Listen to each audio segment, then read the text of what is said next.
there are a lot of witches out there that say, oh, I only do white witch stuff. I don't do hexes or curses or anything that's bad. I'm a good girl or boy or person. I'm good. I don't ever do anything bad because white witchcraft is the only way to go. I don't do gray witch stuff. I don't do black magic. Only white witch. And I think that there's a problem with that. I think that there's a lot of misconceptions about the whole white witch, gray witch, black magic thing. And we should probably talk about it for just, one video at least. Because I think that because of a specific person, and I'll get into that, I think that there was some dogma put into witchcraft that shouldn't even exist in witchcraft. It's kind of crazy when you actually get to thinking about it, right? Because witchcraft is a craft. It's like an art. It's a science. It should not have dogma attached to it. It just shouldn't. So let's get in to the nitty gritty and let me see my case and, see if any of it resonates with you, if you agree or disagree, and you can let me know. It is what it is. We'll see. So, most practicing witches, even those who are just getting started, the baby witches, if you will, are aware of these groupings that people tend to get caught up in: the white witch, the gray witch, the black magic thing, right? And what are they? What do they entail? What separates them? Why do we call them what we call them? Okay. So, white witchcraft is something that we generally think of as the witchcraft that has been talked about, or is our example of witchcraft, starting back from centuries, millennia, forever, right? Because white witchcraft is technically selfless.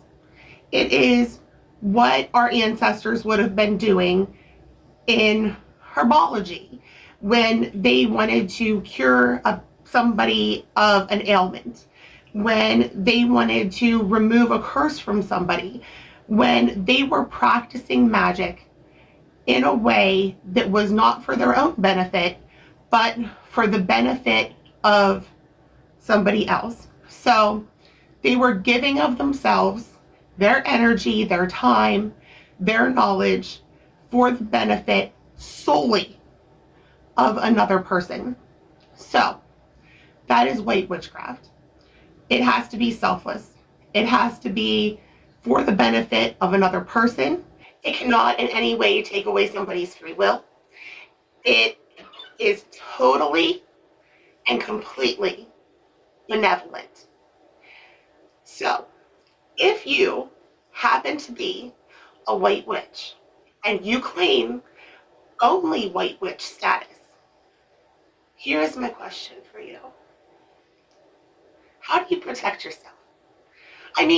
Sure, there are innocuous protection spells, but if somebody comes at you, do you know the best way to protect yourself without injuring another person? That's the dogma that I'm talking about. And that was kind of put in place by one, Gerald Gardner. And if you know who I'm talking about, you know that Gerald Gardner was the founder of the Wicca religion. It's a neo-pagan religion that is based in witchcraft, which is unique because witchcraft in general is not a religion. It is, in fact, a craft. So if you are a witch and you don't practice Wicca, you can be an atheist witch, an agnostic witch, a Christian witch, or you can be a pagan witch, whatever. But the Wiccans actually are Wiccan witches, and Wicca is the religion that is actually founded on witchcraft, whereas other witches, it's just a practice and their religion is totally separate. Now, where Wicca comes into play is that it was founded by this man, Gerald Gardner, and he is not my favorite person, okay? First of all, let me apologize because I am sick and I know that I sound like crap. Sorry. Anyway, Gerald Gardner, he introduces Wicca as a religion and he loads it with all of this dogma. And it's like he brings in all of this dogma from other religions, Christian religions. He borrows things from other religions like Hindu and things like that, and appropriates it into Wicca, and then tells the people who are following this religion that they are not allowed to do any kind of magic that is negative. Okay? Otherwise, karma or some universal entity is going to come for them. It's the threefold rule. Are you familiar with the threefold rule? That means that whatever you do is going to come back to you threefold.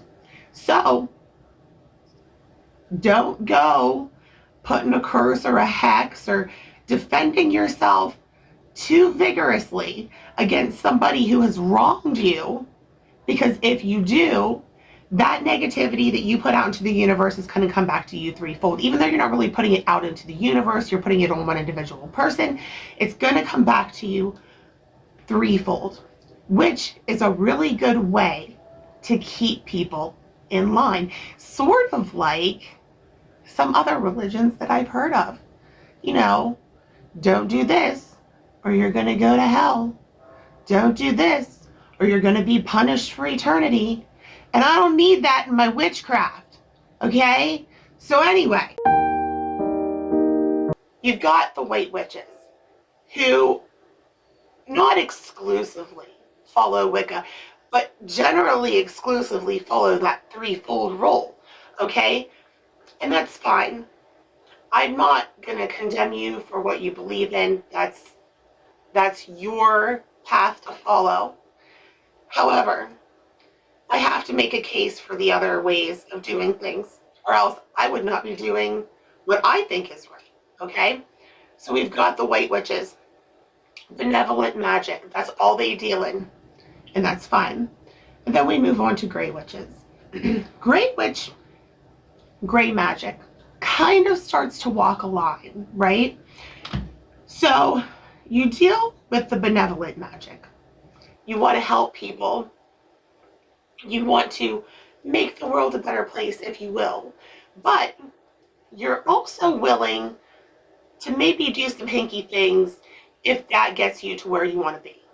So one way to look at this is maybe perhaps a traditional, the way we see it performed in, I hate to say this, like movies or TV shows, like the love spell, the traditional love spell, right?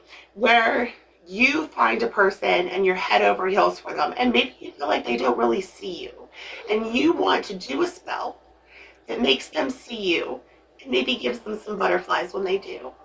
Now, this is a situation where you're looking at some gray magic, my friends, because while you're not doing the spell to hurt somebody, you are in fact doing a selfish spell that is taking away somebody's free will. So that means that you're not exactly operating in a benevolent manner, right? You can also look at it like, I intend to treat this person really well. I'm going to make them feel feelings for me, and Maybe they'll decide to love me, maybe they won't, but I'm going to give them a little push in that direction. Still gray magic, okay? If you're tweaking with somebody's free will, it's gray magic. Also, say you've got a friend, and that friend is in a not great situation at home. And so you decide, I'm going to do a spell against the perpetrator of the negativity toward my friend. Okay, maybe they're in a DV situation or some kind of abuse situation at home, and you want to do something that's going to negatively affect, but not injure the other party. Gray magic. Okay? So, again, gray magic operates in the in-between. A lot of witches also like to say, I practice gray magic, because gray magic's kind of innocuous, right? Like, I like to walk on the dark side, but not too much. I don't want to hurt anybody too much. I just want to protect people that are close to me. But it's so self-limiting, right? And I'm not saying that everybody should go out and start practicing hexes and curses and causing great bodily harm, but I do have a case for this, okay? I'm getting somewhere with this whole thing.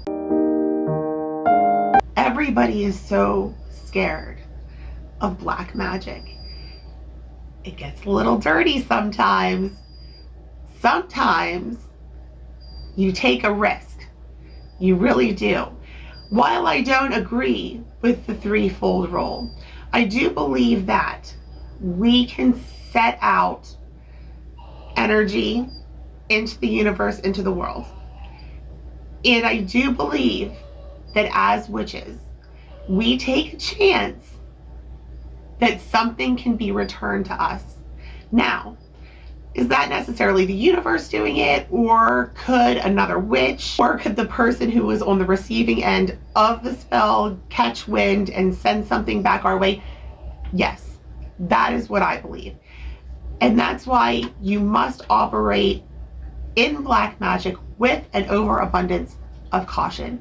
You should never do anything without some kind of protection set up for yourself. I don't care if it's white magic, gray magic, or black magic. You should always have something to protect yourself. Some kind of spell initially to protect yourself. Something that is set up 24/7 to protect yourself. Something that you wear to protect yourself. You should always be protecting yourself. But especially in the case of black magic, we have to be operating with an overabundance of caution. That said, black magic is not something that we have to be afraid of. In fact, as witches, it is probably one of our most important learning tools. Hear me out. If you are not aware, well-read, accustomed to what black magic is, the spell work that's involved, the ingredients that can be used in it, sigils, things like that, how can you protect yourself from it? If you don't know what the potential is for somebody to throw some kind of black magic thing at you, if you cannot recognize that it's being used on you, how can you protect yourself from it? How can you disengage it? How can you end a spell that's being sent toward you if it is being done with a dark spell? Something that is strong, something that is meant to cause grave physical, emotional, whatever harm. What can you do to really truly protect yourself if you are not familiar with it? If you only operate in the light, how can you recognize the dark when it is thrown at you? Truly. So, even if you are a witch who has no desire to practice black magic, if you have no desire to put a curse on somebody, a real curse, a true curse, if you have no desire to do that, you still best read up on it and be prepared, because if the time comes and the only way to back off a curse is with another curse, what are you going to do? Not to mention that practicing these things only elevates our abilities as witches. In fact, there are some people that say that the only way to elevate your ability as a witch is to practice, read, know, and understand the darker arts as far as witchcraft goes. Because if you only operate in the light, you can't understand the dark. And if you don't understand the dark, you can't protect yourself from it. You can't know the power that resides within it, because it can be used for good too. You just need to know how to use it. Without an understanding, you're stuck. It's like only knowing how to bake cake when there are so many other things that you could learn to do, right? You've got to read and know and practice all of the things and not be scared of it. Don't let some theoretical dogma invented by a man early 20th century, don't let Gerald Gardner tell you that some imaginary law means that you can't live to your full witch potential, because something's going to come back and bite you. Protect yourself, right? Protect yourself. Learn protection spells, charms, hang the things, do what you got to do. It's crazy to me. Crazy that we let this man who came up with this Wiccan religion. Sorry if you practice Wicca and I'm offending you. I truly am. It's just not for me. And so maybe this video is not for you. It might not be. And not all of my videos will be for everybody. But I need to say this because I think that it's important that we talk about the misunderstandings and the things that we need to unlearn, or the things that maybe are misconceptions, or that we've learned and are hindering us in ways that we're not even aware of. So, point being, it never hurts to read and research and know all of the things. You cannot be scared of black magic. You cannot be scared of gray magic. Learn it all. Learn it. If you're afraid to put it in practice, don't. Because I've said this before and I'll say it again. If you're not confident in a spell that you're trying to perform, it's never going to work. It's just not. Like, you have to have all of the confidence and know that your stuff is going to work. Because if you try to, if you're afraid of the spell, if you don't think that it's going to work, if you have confusion or self-doubt, it's just put the spell on the back burner, because chances are it's not going to work. But once you're read, once you've done research, once you're not scared of the thing that everybody and their mother has told you to be scared of, understand, nobody's coming for you. because you've done some black magic. But a word of caution. Please don't do black magic when somebody who like spilt coffee on you coming out of the coffee shop, or who got your order wrong, or who cut you off in traffic. Black magic is strong. It is the kind of thing that we reserve for people who have done us, our families, our friends, people that we truly care about, grave bodily harm, or grave mental harm, or somebody who has wronged us in a way that is unforgivable, that we will have to endure for ever and always. It's not just a screw you. It's serious. Okay? So don't enact this type of thing on somebody who just kind of pissed you off today. That's kind of more like what gray magic is for. Okay? So just seriously. But benevolent magic is wonderful. I do my share of all of it, because without all of it, I can't be a well-rounded witch. I can't know how to do even the best of benevolent magic without knowing how to do the worst of black magic. I can't. So, I hope that maybe this little explanation or tirade, or whatever we're going to call it today, I hope that maybe this got you thinking or clarified some things.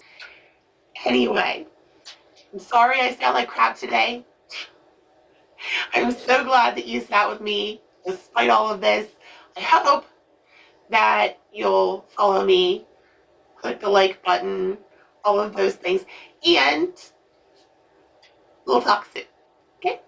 Bye.